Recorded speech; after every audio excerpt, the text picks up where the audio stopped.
తన సొత్తుగా చేసుకున్నట్టుకు తన్ను తానే మన కొరకు అర్పించుకొనెను.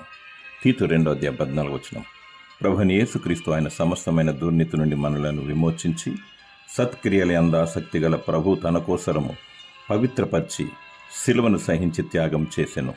మనలను ప్రేమించుచు తన రక్తం వలన మన పాపం నుండి మనలను విడిపించిన వానికి మహిమయు ప్రభావమును యుగయుగములు కలుగునుగాక. ఆమేన్.